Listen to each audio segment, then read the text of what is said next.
Thanks for joining us on another episode of For Couples Only. I am very pleased to be joining you guys tonight with my beautiful wife, Sarah, on a topic that us married people really hold dear and know all too well, the in-laws. And today we also have with us the very Reverend Father Antonios Makarios of St. Mary and St. Antonios Coptic Church in Queens, New York. Thank you very much for being with us, Abuna. Thanks for having me. Thank you very much.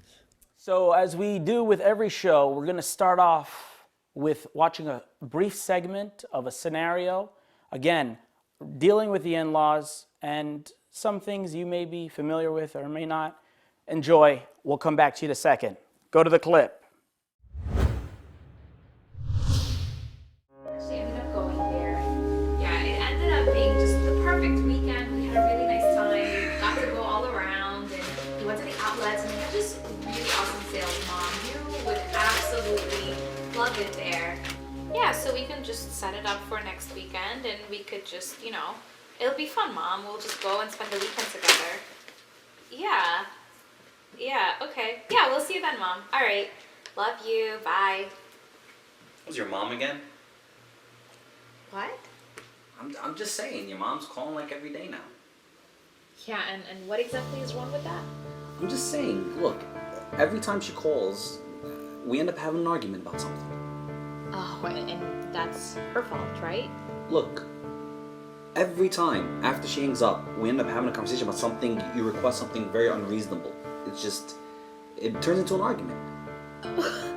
What are you talking about? Look, for example, the other day, right after you hung up with your mom, we had a big fight about buying a new car. You cannot be serious. You realize that our car is in the shop literally every other day. Look, there's a pattern. Look, there's a pattern to it. Just like a few weeks ago, we were driving back from Easter, and the entire ride back, we're having an argument about buying a gift for your niece.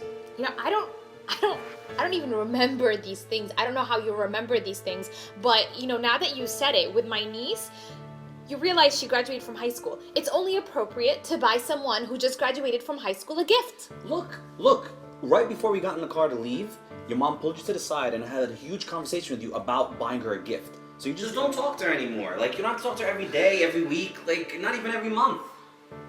You're crazy. You are crazy. You want me to talk to my mom once a month? What? You're crazy. You're crazy. Where are you going? I'm gonna go upstairs so I can talk to my mom the rest of the day.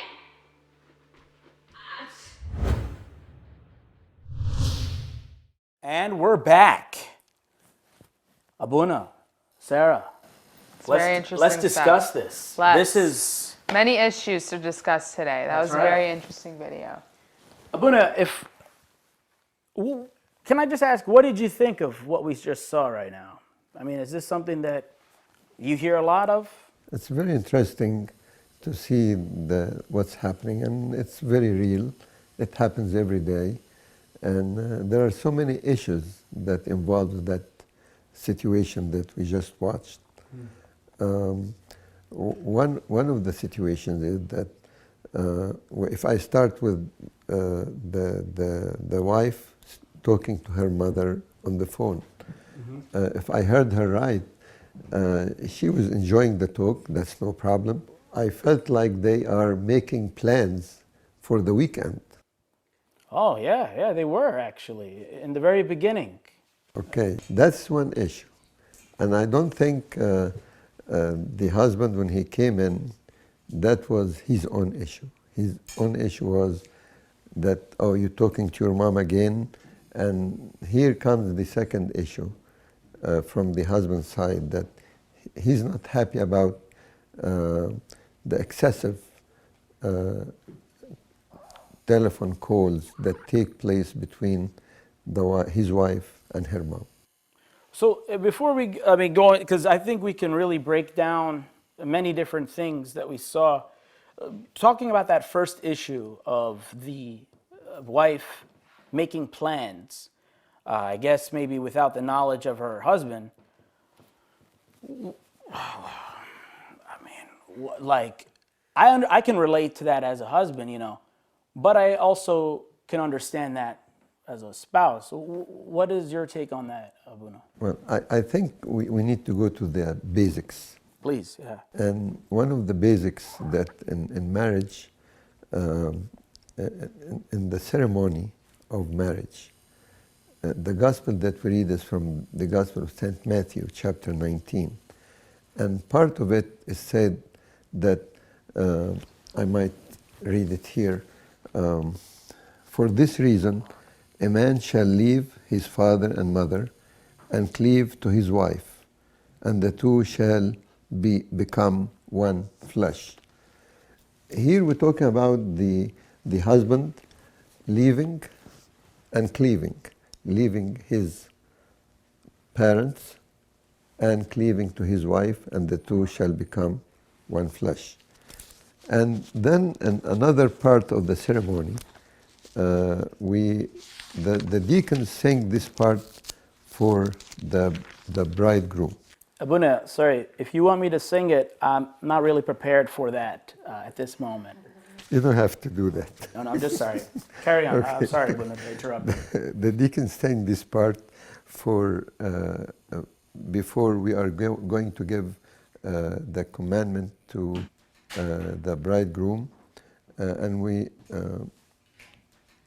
tell her, "Listen, O daughter, behold and incline your ear, and forget your people and your father's house. And then they say, for the name of the bridegroom has loved your beauty, and you are becoming his wife." So it's a kind of two things both ways, goes both ways. The husband needs to leave his father and mother and cleave to his wife, and the two shall become one flesh. And the wife, we are asking her to forget her people and her father's house, because she's going to have her own new life with her husband. So that's a basic thing. And this is like kind of what we call separation, individuation. And in a way, they are getting separated and they become their own one unity as husband and wife. So this is what's happening here. And we know that when our Lord said man leaves and cleaves, it seems like it's much easier for the man to leave. I'm not judging anyone, but it seems like that, because this is the natural thing, that the man can leave and cleave. And this how it should be, even if it's not much easier, but this is how it should be. And for the wife, because she might have this many attachments to her mother or her family, so we're asking her to try to forget, because she needs to achieve this kind of separation to start this new life with her husband. So Abuna, I mean, just to sum that up, for this first issue that we brought up of making plans, really some advice that we hear right in the start of marriage from what you said, very simple, and you heard it here first. For the males and the husbands, leave and cleave. Wives, forget and don't regret, or don't forget and no attachments. Try. And I do agree that it's, I'd like to say that it's more of an even exchange. I don't feel necessarily like that one is necessarily easier. Like it's a whole, it's brand new and it has its challenges for each side, Although one may seem easier, taking responsibility of a wife is just as hard as the wife, I think. What do you think, honey, about that? Yeah, I think for the wife leaving and for the husband leaving. The wife leaving very easy. Would you No, say? they both come with different challenges. The males have it harder, I believe. They both definitely come with their own set of challenges.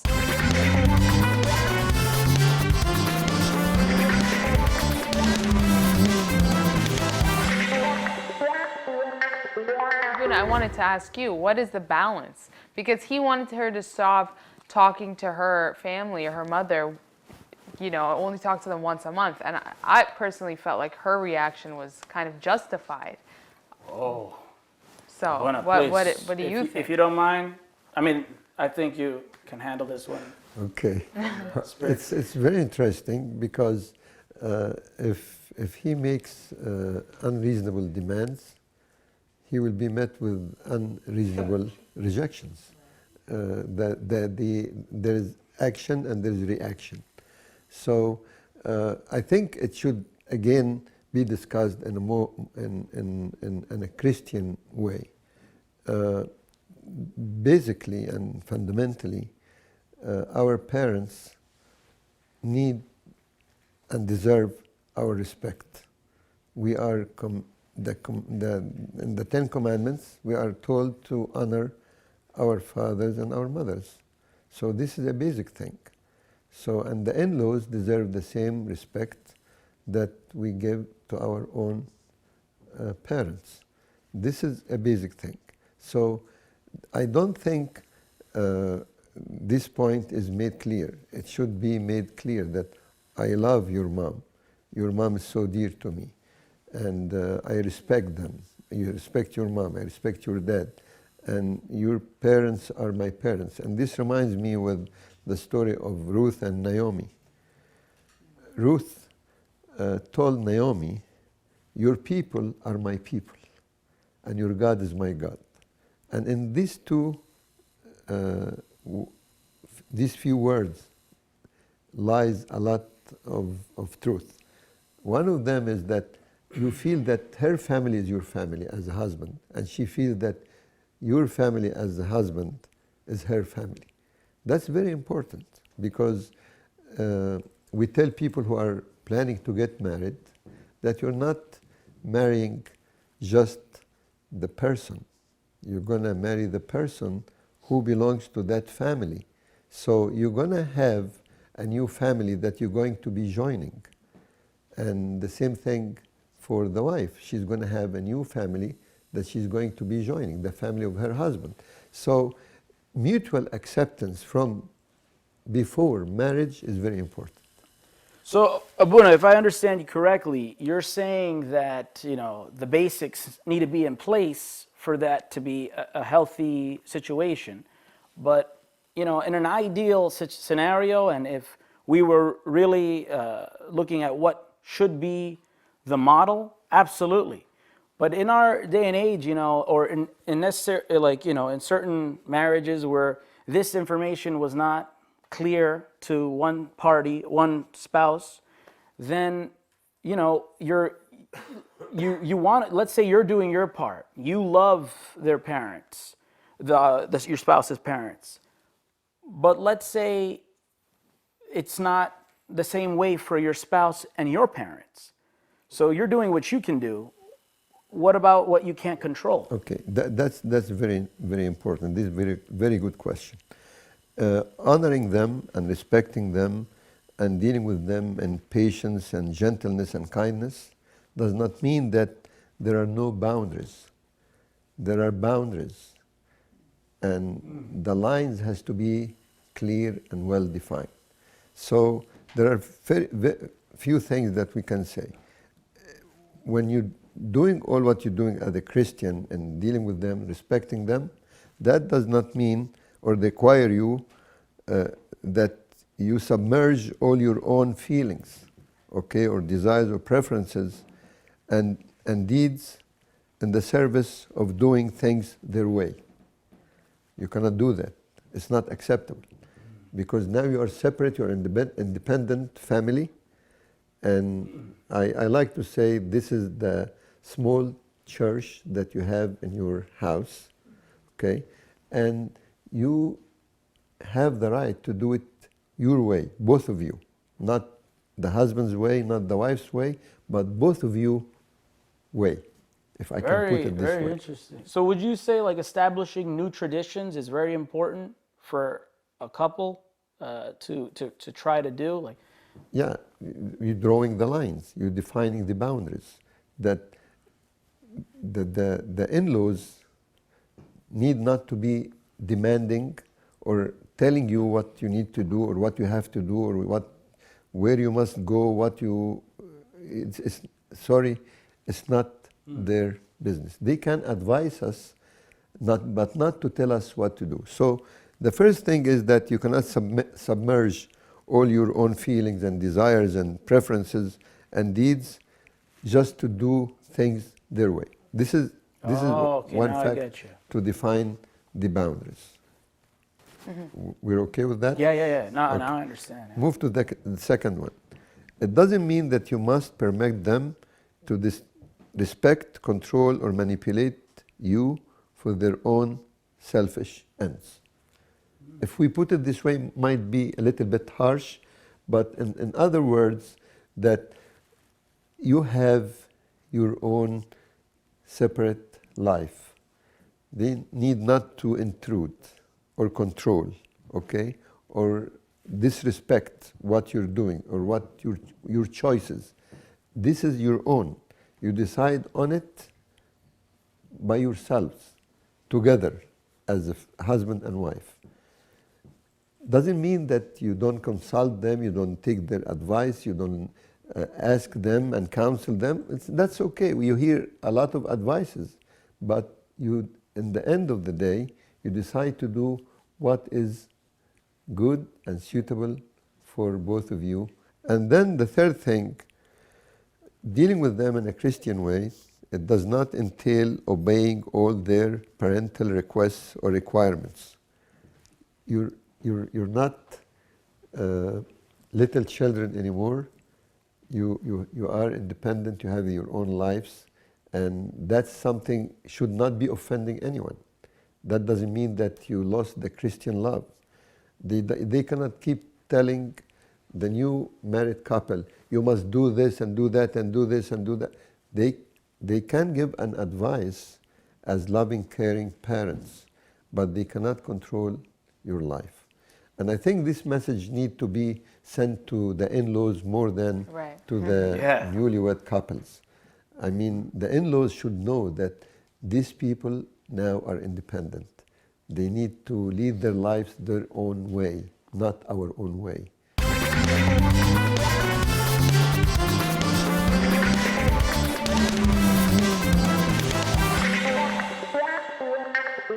How do young couples or just couples in general go about doing this without creating these boundaries, without causing like great family strife and fighting and divisions? That's very important, very beautiful question. I think one of the things is that if what we watched ended up in a fight. The husband is upset, the wife is upset. They have to come to mutual understanding that we understand how our parents are, who they are, how they acting. And when they talk to us or deal with us, we need to have our mutual agreement that we will not gonna keep telling them, oh, you shouldn't tell us this, or should, but let them say whatever they like to say. But in the end of the day, we're gonna be deciding together what we need to do. That's why I felt like I mentioned the part of making plans in the beginning of the wife making plans with her mother without even getting her husband into the picture is so offending. It's not wise, it's not healthy. And at the same time, he shouldn't be just attacking his wife for calling her mom.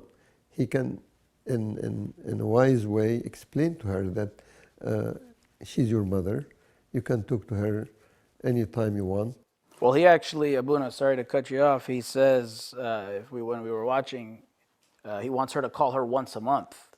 I mean, I guess that maybe it was out of anger, but you know, from what you're saying, he wasn't clear about their relationship. They're speaking every day. To then say, make it another extreme once a month. They should have met somewhere in the middle. They did not discuss the heart of the issue, which is their relationship together. If they have better communication, as a husband and wife, then there will be no problem if you're talking to your friends, if she's talking to her friends, if she's talking to her mom, you're talking to your mom. That's not the issue. The issue is how a husband and wife are communicating. If they're communicating with each other, she would not say, okay, she would not make plans with her mom concerning the weekend without consulting her husband, because she's not a single woman anymore. She's married, and anything she plans should be connected to her husband. So, okay, Mom, I don't know really what we're going to do, but I have to talk to my husband and see what's going to happen, and I will get back to you if we can do it or not. And sometimes the in-laws should accept, or her mom in that situation should accept the fact that she would say, oh, sorry, Mom, we cannot do that because we have other plans, and myself and my husband are going to do this or that. And they shouldn't be upset or offended, because they have to realize that this couple is independent. So as I said, it's two-sided issue. No, the in-laws side and from the husband and wife side. I think you brought up an interesting point about, remember how we were talking in one of the prior episodes about canna prep for the young couples. Maybe we could speak to His Holiness about getting a mandatory requirement for the in-laws. That could work.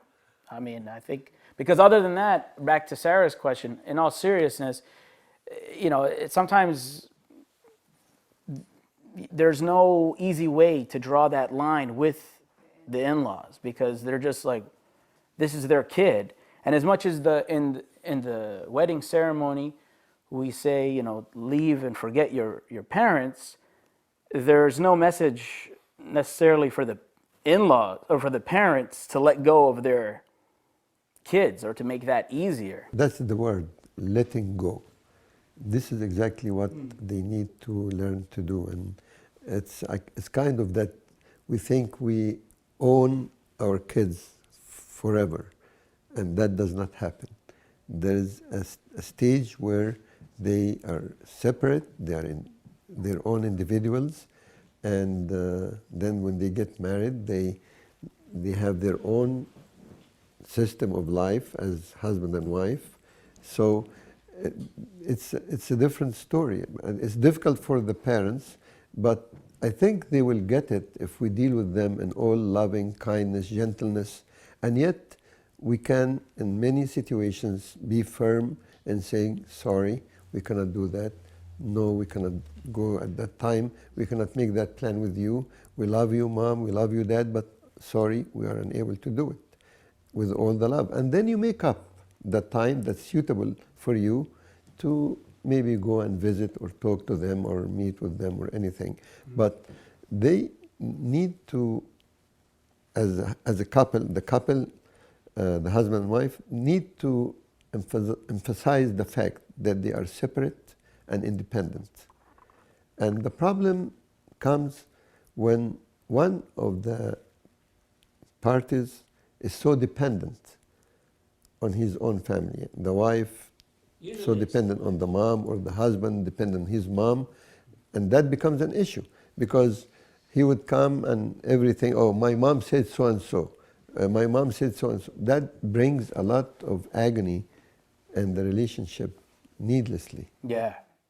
So, Abuna, these ideals and these boundaries, are they something that a young couple who's courting or engaged should look out for? Like, are they, and is over attachment to one's family like a red flag and something that one of the couples should like run for their lives? Or is it something that, are these ideals that people can grow into, or are they just like inherent in them?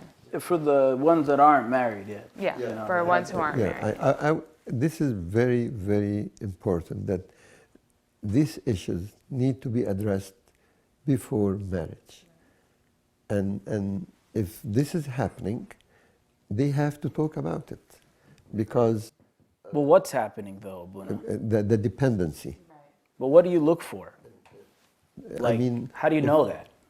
as a premarital, like engaged fiance couple, you really aren't going to be dealing with scenarios where you're like involved as much as you are when you're married. So what could you look out for when you're engaged to know, like, okay, we got to talk about this? Yeah, I think it shows the way the person speaks of his parents or his mom or her mom, that what she says, oh, my mom told me this, and that. Oh, then we should do this, and that. She or he doesn't have his own independent opinion or input into any story, but he's always dependent on someone else to think for him, to decide for him or for her. I think that and it shows. I mean, people are very smart to see that, oh, he cannot do anything without asking his mom first, and if his mom says no, then he's not going to do it. Or she cannot do anything without asking her mom, and her mom is the one who's in control. It shows. It's so clear. So that needs to be addressed before getting married, because things do not change unless the issue is addressed, and see how both sides are ready to accept the change, because change doesn't happen by itself. Actually, if this is the case, that's what we end up.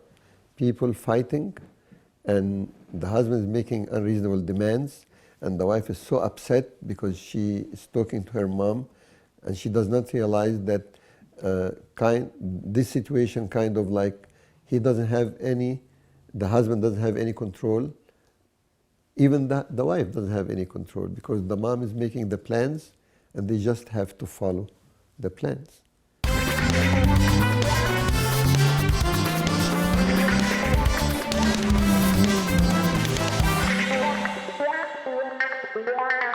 So we talked about the warning signs. You know, if you're out there engaged, you know, this is huge. You know, in-laws. You're marrying, as Abuna said, not just the spouse, but their family, especially Egyptian families, tend to be extremely large. So you might be marrying many people you don't know about yet. But those that are married, you can't run away now. I guess, I know we touched on this briefly, but, you know, in this scenario, in the video we watched, he didn't even, they were just frustrated and saying things, but they didn't address the issue. But what could they do to help and remedy this as a couple? And let's say the parents can be dealt with, but what can they do together? Yeah, I think what we mentioned is the fact about defining the boundaries. Defining the boundaries. And when we are defining the boundaries, we're making clear that we love our in-laws, both sides. We love them, we respect them, we honor them, but we need, as a newlywed couple, to draw the line that they cannot run our lives, okay? We cannot just submit to all their requests and desires and do things their way. We cannot do that. We have our own life. We can run it our own way, and we make our own choices. We respect and appreciate their counsel, their advice, them being there for us, but the line should be drawn. You have to define. We're saying boundaries if the couple or if the in-laws, the parents are, you know, the ones that are causing it. But what if it was, let's say, a spouse that didn't fully let go and is like attached?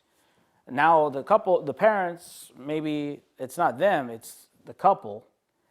Is there some warning signs for the spouse, like the individual spouse, to be aware of when they examine themselves, to know, okay, maybe I'm too attached or too, you know, like I'll be honest, you know, I talk to my mom a lot, you know, but I don't think it's a wrong thing, you know, like we never.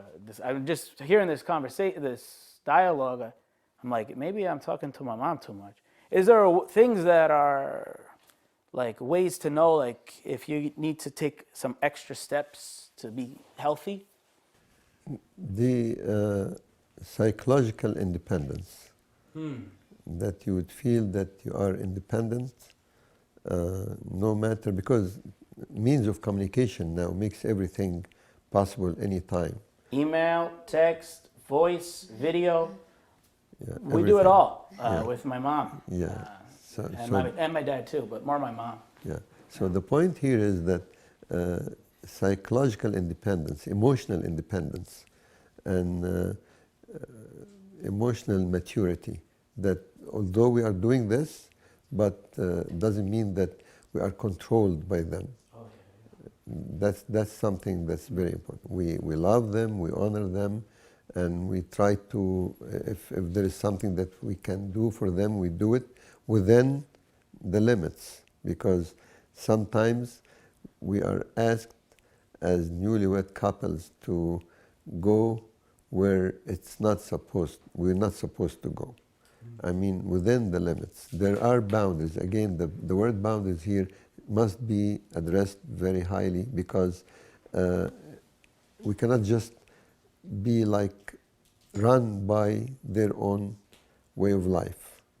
Right. You have your own way of life, and they have their own way of life.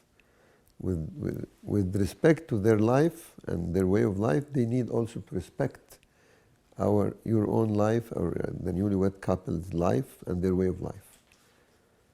And in Christ, that can be achieved easily, because Christ will bring the peace, the love, the respect, the honor, and it would be mutual. Thank you so much, Abuna. And I think we really, definitely, I always learn so much when we're with Abuna. And, some takeaway points: leave and cleave if you're a husband, let go, learn boundaries. Just make sure you listen to everything Abuna said. Thank you so much again.